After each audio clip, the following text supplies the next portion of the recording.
Kanchipuram వకుడా silks నాణ్యత మా ప్రాధాన్యత. మదీనాగూడ, మియాపూర్, హైదరాబాద్ లో త్వరలో శుభారంభం. Hello guys, welcome back to iDream Media. ఈరోజు మనతో ఉన్నారు పర్సనల్ ఫైనాన్స్ ఎక్స్పర్ట్ అయిన విజయ్ కర్ణం గారు. మన ముందుకు మరొక కొత్త సిరీస్ తీసుకురావడం జరిగింది. ప్రతి ఒక్కరికి మనకి నెల నెల జీతంతో పాటు ఇంకో ఎక్స్ట్రా ఇన్కమ్ వస్తే హ్యాపీగా ఉంటుంది కదా, అనిపిస్తూ ఉంటుంది కదా. అలాంటి వాళ్ళందరి కోసం ఒక మంత్లీ ఇన్కమ్ సిరీస్ అనేది తీసుకురావడం జరిగింది. అసలు ఆ సిరీస్లో ఎలాంటి విషయాలు మనకు చెప్పబోతున్నారు అనేది తెలుసుకుందాం. Hi sir. హలో అండి. సార్, ప్రతి ఒక్కరికి కూడా ఒక సెకండ్ ఇన్కమ్ ఉన్నప్పుడు మనకి ఒక చిన్న కొడుకు ఉంటే ఎంత హ్యాపీగా అనిపిస్తుందో తల్లిదండ్రులకి అదే ఫీలింగ్ వస్తుంది అనమాట. అండ్ ముఖ్యంగా సార్, ఇందులో కూడా మీరు ఒక విషయం మెన్షన్ చేశారు మొన్న మాట్లాడుతూ. విరాట్ ఒక 5,000తో 50,000 ఇలాగ కొన్ని కాన్సెప్ట్స్ ఉన్నాయి మన దగ్గర, ఖచ్చితంగా జనాలకు చెప్పాలని చెప్పేసి. ఈరోజు అలాంటి కాన్సెప్ట్ ఏమైనా స్టార్ట్ చేద్దాం ఎపిసోడ్ 1. డెఫినెట్గా అండి. ఇది ఎట్లా ఇది ఎట్లా ఉంటుంది అంటే సిస్టమ్ ఓన్లీ లిమిటెడ్ పీరియడ్ వరకే మీరు ఎస్ఐపి చేస్తారు.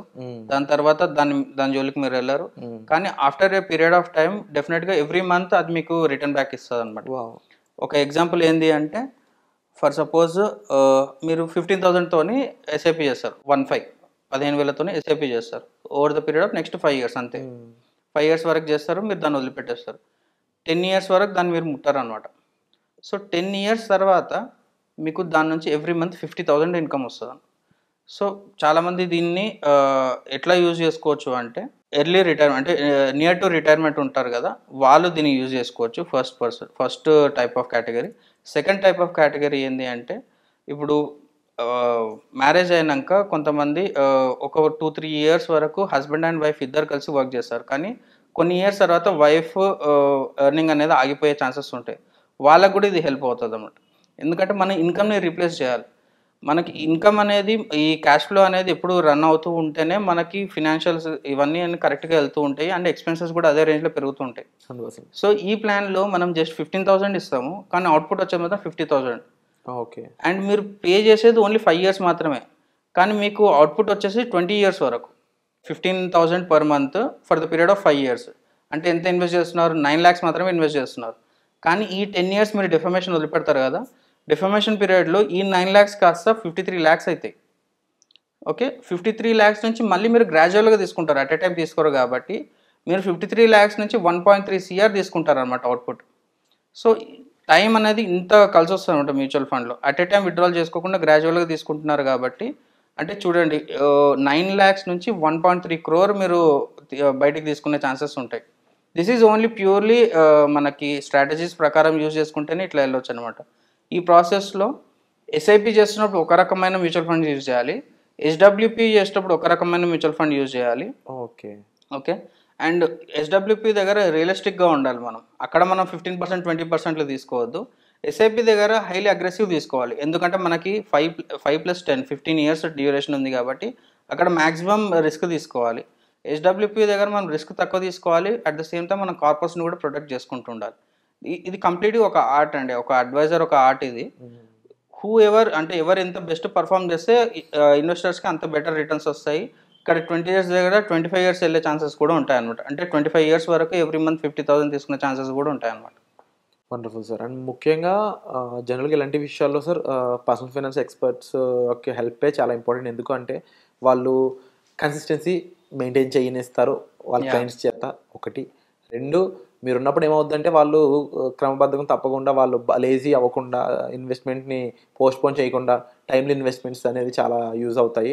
దానివల్ల మీరు 15 years ప్రాపర్గా చేస్తే తర్వాత ఇన్కమ్ వస్తుంది అనే ఒక అప్పుడు ఎప్పుడో వస్తుంది కదా అనే ఆలోచన రాకుండా చూసుకోవడం చాలా ఇంపార్టెంట్. డెఫినెట్గా. అండ్ ఎప్పటికప్పుడు లాభాలు గుర్తు చేయడం చాలా మేజర్ థింగ్. అండ్ మరీ ముఖ్యంగా మీరు చెప్పిన విషయాలు క్రూషియల్ పాయింట్ ఏంటంటే, ఎస్ఐపి అయితే ఒక మ్యూచువల్ ఫండ్, ఎస్డబ్ల్యూపీ చేసినప్పుడు అని తీసుకున్నప్పుడు ఇంకో మ్యూచువల్ ఫండ్, బ్యాలెన్సింగ్ ఏదైతే ఉందో అది తప్పకుండా మీలాంటి వాళ్ళు మాత్రం చేయగలరు. ఎందుకంటే the research you're doing. And ముఖ్యంగా సార్, ప్యాసివ్ ఇన్కమ్ అనే ఆలోచన ఉన్న వాళ్ళకి మెంటల్గా ఇంకా ఎలాంటి అలవాట్లు వాళ్ళు చూసుకోవాలంటారు ముఖ్యంగా? డెఫినెట్గా అండి. ఈ రోజు మీరు తీసిపెట్టి ₹1 అంటే ప్యాసివ్ ఇన్కమ్ రావాలి అంటే మనం ఏదైనా ఒక బిజినెస్ చేయాలని చాలామంది ఇట్లా ఆలోచన చేస్తున్నారు. బిజినెస్సే చేసి మీరు టైం స్పెండ్ చేయాల్సిన అవసరం లేదు. ఇన్వెస్ట్మెంట్స్ కూడా ప్రాపర్గా ప్లాన్ చేసుకుంటే ఈరోజు ₹1 మీరు కరెక్ట్గా ప్రాపర్ ఇన్వెస్ట్మెంట్ చేస్తే డెఫినెట్గా అది ఒక 3-4 rupees రిటర్న్స్ వస్తాయి అనమాట. మీరు ఇన్ఫ్లేషన్ అదంతా తీసేసినా కూడా it will be more than regular investments. ఎప్పుడైతే మీరు ఇప్పుడు నాకు అవసరం లేదు అనే ఎక్కువ ఎక్స్‌పెన్సెస్ ఎక్కడైతే తగ్గించుకొని అక్కడ మీరు ఇన్వెస్ట్‌మెంట్ స్టార్ట్ చేస్తారో, కూడా మంచి రిటర్న్స్ వచ్చే దగ్గర ప్లాన్ చేసుకుంటారో, ఎప్పుడైతే మీరు ₹1 పెట్టలేని పొజిషన్ వస్తది కదా! అప్పుడు డెఫినిట్‌గా మీరు ఇంతకుముందు చేసిన ₹1 మిమ్మల్ని కాపాడుతది. డెఫినిట్‌గా అది మాత్రం కంప్లీట్‌లీ ఒక ఫినాన్షియల్ ప్లానింగే అండి. ఇది ఎంత మంచిగా ప్లాన్ చేసుకుంటే అంత సేఫ్ సైడ్‌లో ఉంటాం. 50+ ఇయర్స్ వచ్చిన వాళ్ళు అంత సేఫ్ సైడ్‌గా ఉంటారనమాట. Wonderful sir. అండ్ ముఖ్యంగా ఎవరైతే చూస్తున్నారో ఈ ఎపిసోడ్‌ని మంత్లీ ఇన్‌కమ్ మనం క్రియేట్ చేసుకునే ప్రొసీజర్‌లో భాగంగా మీకు ఒక రైట్ ప్రొఫెషనల్ యొక్క హెల్ప్ అనేది చాలా నెసెసరీ అనే చెప్పొచ్చు. ఎందుకంటే ముఖ్యంగా ఇటువంటి మ్యాథ్ కాలిక్యులేషన్స్ అయి ఉండొచ్చు. ఫండ్ ఏ ఫండ్ అయి ఉండాలి అనేది అయి ఉండొచ్చు. ఆర్‌ఓఐ ఎంత టైప్‌లో కావాలి మనకి, ఎంత కావాలి, అండ్ ముఖ్యంగా మనం ఎంత ఇన్వెస్ట్ చేస్తున్నాం, మన సిట్యుయేషన్ ఎలా ఉంది, మనకి ఇంకా ఇది కాకుండా డెట్స్ ఏంటి, మనకున్న ఎక్స్ట్రా ఇన్‌కమ్స్ ఏమైనా ఉన్నాయా, మనం పెట్టుకున్న గోల్ ఏంటి, ఆ గోల్‌కి రీచ్ అవ్వడానికి మనం ఎటువంటి విషయాల్లో అంటే ఎటువంటి అసెట్ క్లాసెస్‌లో మనం ఇన్వెస్ట్ చేస్తున్నాం. ఇలా ఎన్నో విషయాలు ఉంటూ ఉంటాయి. వీటికి సంబంధించిన పూర్తి వివరాలతో పాటుగా కూడిన మీకు ఒక డీటెయిల్డ్ నాలెడ్జ్, ఇన్ఫర్మేషన్ ఇవన్నీ మీకు అందజేస్తున్నారు విజయ్ కర్ణం గారు. మీరు సార్‌తో మాట్లాడాలి అనుకున్నట్లయితే పర్సనల్ అపాయింట్మెంట్ అనేవి బుక్ చేసుకోవచ్చు. డిస్‌ప్లే అవుతున్న నంబర్స్‌కి కాల్ చేసి. సో మీకు ఏ డౌట్ ఉన్నా సరే ఇమ్మీడియేట్‌గా డిస్‌ప్లే అవుతున్న నంబర్స్‌కి కాల్ చేసి సార్‌తో మీరు సజెషన్ అనేది తీసుకోవచ్చు. దానికోసం మీరు వెంటనే యాక్షన్ అయితే తీసుకోండి. వచ్చే ఎపిసోడ్‌లో మళ్ళీ కలుద్దామండి. Thank you so much sir. Thank you.